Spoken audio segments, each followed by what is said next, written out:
Hello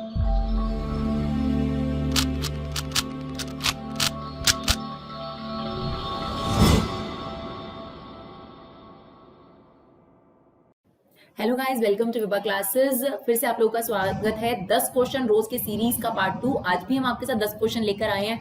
पहले हम ये क्वेश्चन आपको प्रैक्टिस करने के लिए कम्युनिटी टैब पर अपलोड करेंगे, आप लोग उसे प्रैक्टिस करेंगे। अगर आपका डाउट होगा या आपने आंसर चेक करना होगा, तब आप लोगों को नेक्स्ट टू नेक्स्ट डे इसकी वीडियोस जो है हम पूरी तरीके से कोशिश करेंगे कि अवेलेबल कराएं। बट पहले आप लोग अपने आप से ट्राई करिए ताकि आपको पता लगे कि आप कितने जो है क्वेश्चंस अटेम्प्ट कर पा रहे हैं और कितने टाइम में आप कर पा रहे हैं। अपने को टाइम जरूर दीजिए, 10 मिनट 15 मिनट का टाइम पीरियड प्रोवाइड कीजिए और उसके अंदर उन क्वेश्चंस को करने की कोशिश कीजिए। तो चलिए स्टार्ट करते हैं आज की सीरीज बिना टाइम वेस्ट करें। तो डियर देखिए, पहला क्वेश्चन है हमारे पास, if R1 and R2 are two equivalence relation on set A. मतलब आपके पास एक सेट ए है जिसमें दो रिलेशन बनाए गए और दोनों रिलेशन इक्विवेलेंस रिलेशन है। तो आपको बताना है इनमें से कौन सी बात ट्रू होगी। तो डेफिनेटली फर्स्ट वाली बात ट्रू है कि R1 और R2 का अगर आप इंटरसेक्शन लेते हैं यानी उनके कॉमन पार्ट से जो भी सेट क्रिएट होगा दैट इज इक्विवेलेंस। ये तो बिल्कुल गलत है कि वो इक्विवेलेंस नहीं होगा, इक्विवेलेंस होगा, लेकिन इंटरसेक्शन वाला पोर्शन जो है वो इक्विवेलेंस होगा। तो यहां पर आपके पास ऑप्शन ए जो है वो करेक्ट है। इजी वन, धीरे धीरे करके आगे क्वेश्चंस देखेंगे और अलग अलग क्वेश्चंस डील करेंगे। तो चलिए आगे बढ़ते हैं। चलिए क्वेश्चन नंबर 12 में आपसे कहता है x की पावर sin x का डेरिवेटिव आपने लेना है। देखिए हमें पता है ये वेरिएबल के ऊपर वेरिएबल वाली फॉर्म है, राइट। और जनरली वेरिएबल के ऊपर वेरिएबल वाली फॉर्म जनरली क्या हमें लॉग ही अप्लाई करना पड़ता है इन क्वेश्चन को सॉल्व करने का। हमने ये एक्सरसाइज करी भी है पूरी की पूरी। लेकिन अगर आप हमारी शॉर्ट ट्रिक वाली सीरीज देखेंगे उसमें हमने जो भी टर्म 1 में चैप्टर्स आ रहे हैं उसके काफी सारे चैप्टर्स ऐसे हैं जिसकी हमने शॉर्ट ट्रिक वीडियोस डाली हैं। तो प्लीज हम आपसे यही रिक्वेस्ट करेंगे कि आप पहले वो जरूर देख लें, आपको बहुत बेनिफिट होगा खासतौर पर एमसीक्यूज क्वेश्चन के अंदर। तो one of the trick for this also, variable के ऊपर वेरिएबल अगर कभी भी नजर आ जाए तो अगर आपने उसे कम समय में डेरिवेटिव लेना है तो क्या फॉर्मूला है, फर्स्ट की power second, second upon first, first का derivative log first second derivative. अब ये फर्स्ट सेकंड क्या होगा, जो आपके पास डिनोमिनेटर में है, जो बेस में है वो फर्स्ट है और जो पावर में है वो आपके पास सेकंड है। तो बस आप एक बार आइडेंटिफाई कर लीजिए कि फर्स्ट क्या है आपके पास, फर्स्ट है एक्स और सेकंड क्या है हमारे पास, सेकंड है साइन एक्स। अब आपने बस इस आइडेंटिटी के अंदर पुट करना है, इस फॉर्मूले में पुट करना है। तो ये हो जाएगा एक्स की power sine x, now second यानी sine x upon x, first का डेरिवेटिव मतलब 1 लॉग फर्स्ट यानी एक्स, सेकंड का डेरिवेटिव यानी cos x। आप देख सकते हैं कुछ सेकंड्स के अंदर आपने इस क्वेश्चन को कर लिया। बट फिलहाल अभी इनमें से कोई हमारा आंसर मैच नहीं कर रहा, तो देखने में ऐसा ही लग रहा है कि इसको अंदर इंटू कर रखा है। तो जो ये x की पावर साइन एक्स है इसको अंदर मल्टीप्लाई कर दीजिए। तो देखिए इसका x की पावर साइन एक्स और x की पावर 1 का बेस सेम है, तो पावर्स क्या हो जाएंगी, सब्ट्रैक्ट, यानी हो गया x sine x minus x और ये हमारे पास sine x as it is. इसको अगर आप मल्टीप्लाई करेंगे तो ये आ गया x sine x log x cos x। तो देखा आपने कुछ सेकंड्स के अंदर आपके पास आंसर आ गया। और यहां पर अगर आप इससे मैच करने की कोशिश करेंगे तो ऑप्शन डी करेक्ट है ना। मजेदार ट्रिक। तो आप इसी तरीके की शॉर्ट ट्रिक्स देखने के लिए सबसे पहले शॉर्ट ट्रिक प्लेलिस्ट बनी हुई है, प्लीज आप वहां जाके देखिए। मैट्रिक्स की, डिटरमिनेंट की, इंटीग्रेशन की, application of derivative, tangent, normal, जितने भी हमको कोशिश कर सकते थे वो हमने अवेलेबल कराई है। इसके अलावा भी अगर आपको किसी पर शॉर्ट ट्रिक चाहिए तो हमें कमेंट बॉक्स में जरूर बताइए, हम उस पर भी शॉर्ट ट्रिक लाने की कोशिश करेंगे। तो चलिए क्वेश्चन नंबर 13 देखते हैं, राइट। चलिए क्वेश्चन नंबर 13 में आपको क्या कहता है, क्वेश्चन नंबर 13 में आपको पी मैट्रिक्स और क्यू मैट्रिक्स, दो मैट्रिक्स हैं। P का ऑर्डर आपको गिवन है 3,4 और PQ का भी ऑर्डर गिवन है 3 ऑर्डर 3। आपको बताना है Q मैट्रिक्स का ऑर्डर। It's very easy. देखिए P मैट्रिक्स का ऑर्डर है 3 into 4। अब जो Q मैट्रिक्स है लेट कर लीजिए कि उसका ऑर्डर है m into n। अब PQ मैट्रिक्स जो इनको मल्टीप्लाई होकर आई है वो है 3 ऑर्डर 3 की। अब देखिए मल्टीप्लीकेशन का रूल क्या है, दो मैट्रिक्स तभी इनटू होती हैं जब फर्स्ट वाले का कॉलम और सेकंड वाले की रो मैच करती हूं। यानी इसका मतलब m शुड बी 4, राइट। ये हमें क्लियर हो गया कि अगर ये मल्टीप्लाई हुए हैं तो इसका मतलब यहां पर m की जगह पर क्या होना चाहिए था, 4 होना चाहिए था। और जब दो मैट्रिक्स मल्टीप्लाई होकर आती हैं तो वो इसका रो और इसका कॉलम लेती हैं। तो इसका मतलब ये जो आपके पास है ये 3 हो गया, यानी n की वैल्यू आपको 3 मिल गई। यानी q का ऑर्डर क्या हो गया बच्चों आपके पास, 4 ऑर्डर 3, यानी हमारे पास ऑप्शन डी यहां पर करेक्ट है। तो I hope these questions are clear. चलिए बढ़ते हैं आगे क्वेश्चंस की तरफ। हाँ जी, क्वेश्चन नंबर 14 में आपको दे रखा है y is equal to log x, second derivative निकालना है। तो चलिए फटाफट से निकालते हैं फर्स्ट डेरिवेटिव। देखिए log x का डेरिवेटिव क्या होता है, इसको log x मानिए, log x का डेरिवेटिव 1 अपॉन x। अब x की जगह किसने ली है, इसने, तो इसका डेरिवेटिव दोबारा 1 अपॉन x। तो हमारे पास फर्स्ट डेरिवेटिव आ गया 1 अपॉन x log x। अब हमें सेकंड डेरिवेटिव लेना है। दो अप्रोचेज है हमारे पास, या तो हम यहाँ पर क्वोशिएंट रूल लगा लें, वो भी बिल्कुल करेक्ट है। नहीं तो अगर आप लोग हमारे साथ लगातार जुड़े हुए हैं, आपने हमारी वीडियोस देखी हैं, तो हम 1 अपॉन x का डेरिवेटिव लेते हैं। इसे 1 अपॉन x ट्रीट कर लो। 1 अपॉन x का डेरिवेटिव होता है minus 1 upon x square into में जिसने x की जगह लिया उसका डेरिवेटिव दोबारा ले लीजिए। अब हम इसका डेरिवेटिव लेंगे, प्रोडक्ट रूल लगेगा। x का derivative 1 log x as it is, x as it is, log x का डेरिवेटिव 1 अपॉन x। तो क्या किया हमने, 1 अपॉन x का derivative minus 1 upon x square, and then जिसने x की जगह ली थी वो। नहीं तो आप क्वोशिएंट रूल भी लगा सकते हैं, this is first, this is second, कोई दिक्कत नहीं है, उससे भी आपके पास डेफिनेटली सेम आंसर आएगा बच्चों, कोई डिफरेंस नहीं आएगा। तो ये हमारे पास आ गया माइनस log x प्लस 1, क्योंकि x से x कट जाएगा, होल अपॉन में x log x का होल स्क्वायर। तो देखिए कौन सा ऑप्शन करेक्ट है, ऑप्शन सी यहाँ पर करेक्ट है। चलिए देखते हैं आगे के क्वेश्चंस। हाँ जी, अब हमें क्वेश्चन नंबर 15 दे रखा है, एडजॉइंट दे रखा है और हमें इनवर्स निकालना है। काफी अच्छा क्वेश्चन है, छोटा सा क्वेश्चन है बट अच्छा क्वेश्चन है।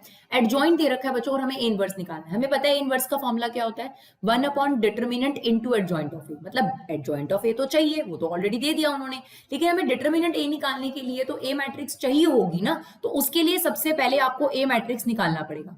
तो अगर आप लोगों को याद हो कि अगर आपके पास ए मैट्रिक्स गिवन होती थी तो आप एडजॉइंट कैसे निकालते थे, है ना, 2 ऑर्डर 2 में बहुत आसान होता है एडजॉइंट निकालना। क्या होता था, जो ये वाली चीजें उनके प्लेसेस चेंज होते थे और जो ये वाली चीजें इस डायगोनल में उनके साइन चेंज होते थे। तो हम वापस गियर लेते हैं और अपने वापस ए मैट्रिक्स पर आते हैं, तो इनको वापस रख देते हैं, ये 5 हो गया, ये 4 हो गया, और इनके जो भी साइन रहे होंगे उनको अपोजिट कर देते हैं। तो आप देखिए, आप जनरल तो क्या होता है कि इससे एडजॉइंट पर जाते हैं, है ना, पर हम पहली बार ऐसा है कि एडजॉइंट से ए पर आ रहे हैं। तो आपने बिल्कुल वही ऑर्डर वही चीज करनी है, रिवर्स गियर में करनी है। देखिए अगर आपके पास ये ए मैट्रिक्स होगी और आपने एडजॉइंट निकालना होगा तो यही करा होगा, 5 और 4 का प्लेस चेंज करा होगा और इनके साइन चेंज करेंगे, तो वापस हम ए पर आ गए। बस इतनी सी चीज आपको समझनी थी, राइट। अब हमने क्या करना है, इसका डिटर्मिनेंट निकालना है। तो डिटर्मिनेंट कैसे निकालते हैं, अब आप देखिए इसी मैट्रिक्स में आप डिटर्मिनेंट का साइन लगा दीजिए और आप डिटर्मिनेंट कैलकुलेट कर लेंगे। 4 5 20 माइनस 7, यानी हमारे पास डिटर्मिनेंट की वैल्यू आ गई 13। अब हमारे लिए ए इनवर्स बहुत आसान है, दैट इज 1 अपॉन 13। नाउ एडजॉइंट ऑफ ए, वो तो हमें ऑलरेडी क्वेश्चन में गिवन ही था, 4 7 1 5। That means option C is the correct option. है ना मजेदार क्वेश्चन। चलिए और देखते हैं। चलिए क्वेश्चन नंबर 16 देखते हैं। The point at which tangent to the curve is parallel to x axis. तो आपको क्या निकालना है, पॉइंट ऑफ कांटेक्ट, और ये भी बता रखा है टेंजेंट एक्स एक्सिस के पैरेलल है। जब भी टेंजेंट एक्स एक्सिस के पैरेलल होता है तो स्लोप किसके इक्वल होती है, 0 के इक्वल होती है, राइट। तो हमें सबसे पहले कर्व से स्लोप निकालनी है which is dy by dx। तो देखिए 1/4 as it is, x square का derivative 2x, 1/25 as it is, y square का डेरिवेटिव 2y, और y का डेरिवेटिव आप अगेन लेंगे dy by dx, 1 का डेरिवेटिव 0। इसमें से दोनों में से 2 कॉमन लेके राइट साइड पे 0 कर दीजिए, ये आ गया x/4 और ये आ गया y/25 dy by dx equal to 0/2। तो 0/2 कितना होता है, 0 ही होता है, तो ये हमने लिख दिया। अब हमें dy by dx की वैल्यू निकालनी है बच्चों, तो ध्यान से सबसे पहले x/4 वहां जाकर हो गया -x/4, फिर जो इसके साथ ये टर्म चल रही है ये वहां जाके रेसिप्रोकल हो जाएगी 25/y, यानी हमारे पास dy by dx की जो वैल्यू है वो ये आ गई। अब हमारे पास एक स्टेटमेंट मेंशन थी कि जो टेंजेंट है वो एक्स एक्सिस के पैरेलल है, इसका मतलब स्लोप को किसके इक्वल इक्वेट करेंगे, 0 के। तो -25x upon 4y is equal to 0, cross multiply करेंगे तो ये वहां जाके 0 हो गया। अब एक बहुत छोटी सी मिस्टेक बच्चे करते हैं, प्लीज ध्यान दीजिएगा, ये 25 वहां जाके प्लस नहीं होगा, बिकॉज -25 और x के बीच में इंटू का साइन है, तो -25 वहां जाके डिवाइड में होता है, तो x की वैल्यू 0 आएगी बच्चों, ना कि +25। x की वैल्यू 0 आ गई। अब अगर आपको y की वैल्यू पता करनी है तो आपको ये पॉइंट कहां रखना पड़ेगा, ऑब्वियसली हमेशा कर्व में ही हम इस पॉइंट को पुट करते हैं। तो जो x की वैल्यू 0 ऐसे कर्व में पुट कर दीजिए, 0/4 is 0, right. Y square upon 25 is equal to 1, तो y square is equal to 25 equal to 1, y square is equal to 25, y की वैल्यू कितनी आ गई आपके पास, +-5। यानी अगर हम पॉइंट ऑफ कॉन्टैक्ट की बात करें तो x हमारा 0 है, y हमारा ±5 हो सकता है। अब आप देखिए इसमें से करेक्ट ऑप्शन कौन सा है, तो करेक्ट ऑप्शन है हमारे पास ऑप्शन सी। क्लियर? चलिए देखते हैं नेक्स्ट क्वेश्चन, क्वेश्चन नंबर 17। चलिए बच्चों क्वेश्चन नंबर 17 देखते हैं, ये भी काफी अच्छा क्वेश्चन है। A and B are square matrix of order 3, determinant A की वैल्यू भी दे रखी है, डिटरमिनेंट बी की वैल्यू भी दे रखी है। आपसे कहता है twice of A B determinant की वैल्यू कैलकुलेट कीजिए। सबसे पहले आपको ये आइडेंटिटी पता होनी चाहिए। देखिए ये सब एनसीईआरटी से आइडेंटिटीज ली गई हैं, कोई अलग से आइडेंटिटीज नहीं है। एनसीईआरटी में ये सब मेंशन है, अगर आप देखेंगे वहां थ्योरम्स नेम से मेंशन है। किसी भी मैट्रिक्स को अगर आप किसी कांस्टेंट नंबर से मल्टीप्लाई करते हैं और उसका डिटरमिनेंट लेते हैं तो दैट इज इक्वल टू उस कांस्टेंट की पावर n। n क्या होगा यहाँ पर? Order of the matrix. जैसे कि यहाँ 3 ऑर्डर 3 है तो यहाँ पर n की वैल्यू 3 हो जाएगी, एंड देन डिटरमिनेंट की। तो सेम यहाँ पर हम लोग करेंगे। 2 जो है वो एक कांस्टेंट नंबर है, 2 की पावर n बाहर आ जाएगा। और आपके पास एक और चीज है, अगर आपने कभी भी ए बी होल का डिटरमिनेंट लेना है that is equal to A determinant B determinant. तो यहाँ पर आपके पास ये चीज रह गई, राइट। अब 2 की पावर n, 2 की पावर 3 हो गया, और इनको आप सेपरेट डिटरमिनेंट लिख सकते हैं जैसा कि अभी हमने आपको ये वाली आइडेंटिटी बताई। तो अब हमारे पास वैल्यू कितनी हो गई? इसकी वैल्यू हो गई 8, डिटरमिनेंट ए की वैल्यू है -1 और बी की वैल्यू है 3, यानी हमारा आंसर आ जाएगा -24, यानी option B is the correct option, right. चलिए देखते हैं लास्ट क्वेश्चन, बाकी के 18, 19, 20। चलिए बच्चों क्वेश्चन नंबर 18 देखते हैं। y is equal to sine inverse cos 3x, उसका डेरिवेटिव निकालना है। देखिए जब भी इनवर्स ट्रिग्नोमेट्री आए तो इनवर्स ट्रिग्नो का आपको लॉजिक लगाना बहुत जरूरी है रादर देन टेकिंग डेरिवेटिव। अगर आप डेरिवेटिव लेंगे तो भी आंसर आ जाएगा बट थोड़ा सा लेंथी हो जाएगा। तो मेरा ऐसा मानना है कि जब मुझे इनवर्स ट्रिगो दिख रही है तो इनवर्स ट्रिगो के कंसेप्ट लगाने, और मेरा कंसेप्ट क्या था इनवर्स ट्रिगो को लेकर कि अगर बाहर साइन इनवर्स है तो अंदर भी साइन हो जाए तो बात बन जाएगी। तो बिल्कुल वही करने वाले हैं। हमें पता है कि cos थीटा को क्या लिखा जा सकता है? sin 90 माइनस थीटा लिखा जा सकता है। बस वही हम लोग यहाँ पर रिप्लेस करने वाले हैं। हम लिखने वाले हैं इसको sin 90 minus theta, because sin 90 minus theta क्या होगा आपके पास? cos थीटा होगा, और उससे हमारा ये बेनिफिट होगा कि हमारा इनवर्स हट जाएगा। तो sin 90 minus theta we know it is nothing but the cos theta.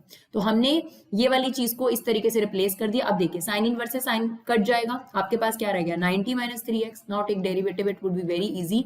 90 is constant, इसका डेरिवेटिव 0 और इसका आ गया -3, यानी हमारा ऑप्शन बी यहाँ पर करेक्ट ऑप्शन है ना आसान। चलिए क्वेश्चन नंबर 19 देखते हैं। क्वेश्चन नंबर 19 देखिए, इस तरीके के क्वेश्चंस ही आपके पास लीनियर प्रोग्रामिंग में से मोर और लेस पूछे जाएंगे, तो इनकी प्रैक्टिस आप जरूर करिए। क्वेश्चन नंबर 19 में आपको दे रखा है कि ऑब्जेक्टिव फंक्शन ये है, आपको ये बताना है कि किस पॉइंट पर ये ऑब्जेक्टिव फंक्शन मैक्सिमम है, राइट। किस फंक्शन पर ये किस पॉइंट पर ये ऑब्जेक्टिव फंक्शन मैक्सिमम है। तो हमारे पास जो ऑब्जेक्टिव फंक्शन है वो है 600x प्लस 400y। कई लोगों का ये कहना होगा कि मैम इसमें हमें पॉइंट्स नहीं दिख रहे बच्चों, तो हमने आपको कम्युनिटी बॉक्स में ये ऑलरेडी जो है पिक्चर सेंड कर दिया, तो वहां से आप क्वेश्चन की बहुत क्लैरिटी देख सकते हैं। तो अब देखिए z हमारे पास जो ऑब्जेक्टिव फंक्शन दिया और हमें मैक्सिमाइज करना है, तो हमें क्या ढूंढने होते हैं? Corner points. तो यहाँ पर कॉर्नर पॉइंट्स हैं हमारे पास, this is A point, this is B point, this is C point, this is D point और दिस इज ई पॉइंट, जो शेडेड पोर्शन के कॉर्नर पॉइंट्स हैं। तो सिर्फ आपने वही लेने हैं। तो कॉर्नर पॉइंट्स है हमारे पास 5,0 एंड 6,0, सी है हमारे पास 4,4 एंड डी है हमारे पास 0,6 and the last E is 0,4। ये जितने भी आपके पास कॉर्नर पॉइंट्स हैं इन्हें हमें ऑब्जेक्टिव फंक्शन में पुट करना है। x की जगह 5 और y की जगह 0। तो हमारी z की वैल्यू पहले आ रही है 3000, राइट। फिर हमने 6 कॉमा ये रखा, तो x की जगह 6 रखेंगे तो ये 3600 आ जाएगा क्योंकि y 0 है आपके पास। फिर हमने x की जगह 4, y की जगह 4 रखा, तो 2400 प्लस 1600 दैट इज 4000।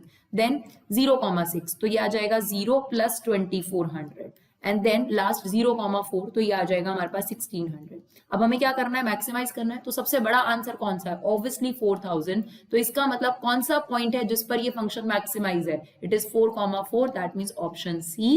ये भी पूछ सकते हैं कि मैक्सिमम वैल्यू क्या है, तो मैक्सिमम वैल्यू है 4000 and the maximum point is 4,4, right. चलिए देखते हैं क्वेश्चन नंबर 20, लास्ट क्वेश्चन है, और आई होप आप लोगों ने भी इनमें से काफी क्वेश्चन अटेम्प्ट कर लिए होंगे। एक दो जिनमें प्रॉब्लम आई है वो भी अब आपका डाउट क्लियर हो गया हो। तो रोज के 10 क्वेश्चन अगर आप करेंगे बच्चों, अगर आपके पास जो टाइम पीरियड बचा है, तो आप बड़े आराम से ऑब्जेक्टिव्स जो ये एमसीक्यूज क्वेश्चन है इसमें अपनी पकड़ बना लेंगे। आई होप हम लोग इस सीरीज को टिल आपके एग्जाम तक ले जा सकें, पूरी कोशिश करेंगे। बस भगवान की जो है आशीर्वाद बना रहे। तो चलिए देखिए, एब्सोल्यूट मैक्सिमा आपने निकालना है। और आपको इंटरवल ऑलरेडी गिवन है। देखिए मैक्सिमम मिनिमा निकालने के लिए सबसे पहले हमें फंक्शन का डेरिवेटिव लेना पड़ता है, तो उसका डेरिवेटिव ले लेते हैं, ये आ जाएगा 6x² minus 36 plus 30x plus 36x। अब जितना आप कोशिश कर सकते हैं इसको सिंप्लीफाई करिए उतना बेटर होता है। 6 कॉमन ले लेंगे हम लोग, तो ये आ गया x² माइनस 5x प्लस 6। इसकी मिडिल टर्म स्प्लिटिंग कर दीजिए, तो इसकी मिडिल टर्म स्प्लिटिंग अगर आप करेंगे तो 3 2 इसके फैक्टर्स बन जाएंगे, तो x माइनस 3 और x माइनस 2 जो है इसके फैक्टर्स बन रहे हैं। अब हमें क्या करना होता है, फर्स्ट डेरिवेटिव को 0 के इक्वल रखना होता है ताकि हमें x की वैल्यूज मिल जाए।